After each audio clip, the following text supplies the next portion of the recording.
পৃথিবীর বাইরে বিকল্প বাসস্থানের খোঁজ চলছে মহাশূন্যে।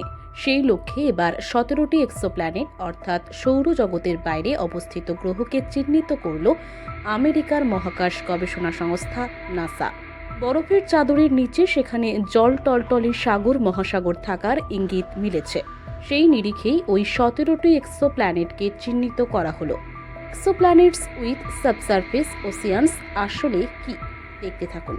ওয়েলকাম টু মাই চ্যানেল ইউআরা উইন।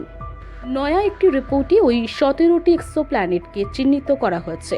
বিজ্ঞানীদের দাবি, তরল অবস্থায় গ্রহের বুকে যেমন সাগর মহাসাগর থাকতে পারে, তেমনি মাটির নিচে চাপা পড়া অবস্থাতেও বিদ্যমান থাকতে পারে। ভূত্বকের নিচে তাপমাত্রাতে সেখানে তরল অবস্থা ধারণ করে থাকতে পারে। বৃহস্পতির বরফে ঢাকা উপগ্রহের মতো সেখানেও প্রাণ সৃষ্টির উপাদান থাকতে পারে বলে মত বিজ্ঞানীদের। ওই 17টি এক্সোপ্ল্যানেট প্রাণ ধারণের কি উপাদান মজুদ রয়েছে সেই ব্যাপারে বিশদ কোনো তথ্য তুলে ধরা হয়নি। যদিও এর আগে যে রিপোর্ট সামনে এসেছিল সেই অনুযায়ী পৃথিবীর চেয়ে ওই এক্সোপ্ল্যানেটগুলির অনেকটাই শীতল। আকার পৃথিবীর প্রায় সমান সমান হলেও পৃথিবীর চেয়ে ঘনত্ব কম ওই এক্সোপ্ল্যানেটগুলির। নাসার গোদার্ধ স্পেস ফ্লাইট সেন্টারের লিনে কুইকে বক্তব্য, ওই 17টি এক্সোপ্ল্যানেটের মাটি বরফে ঢাকা হলেও তেজস্ক্রিয় উপাদান থেকে যথেষ্ট তাপ রয়েছে। নক্ষত্রের অভিকর্ষ টানে জোয়ার ভাটাও হয়, অর্থাৎ নক্ষত্র থেকে পর্যাপ্ত উষ্ণতা না পেলেও অভ্যন্তরীণ তাপমাত্রা সেখানে জলকে তরল রাখার পক্ষে যথেষ্ট। শুধু তাই নয়, ওই 17টি এক্সোপ্ল্যানেটে উষ্ণ প্রস্রবণও থাকতে পারে বলে উঠে এসেছে গবেষণায়। বৃহস্পতির 2 উপগ্রহ ইউরোপা এবং এনক্লাডাসের বুকেও এমন উষ্ণ প্রস্রবণের খোঁজ মিলেছে।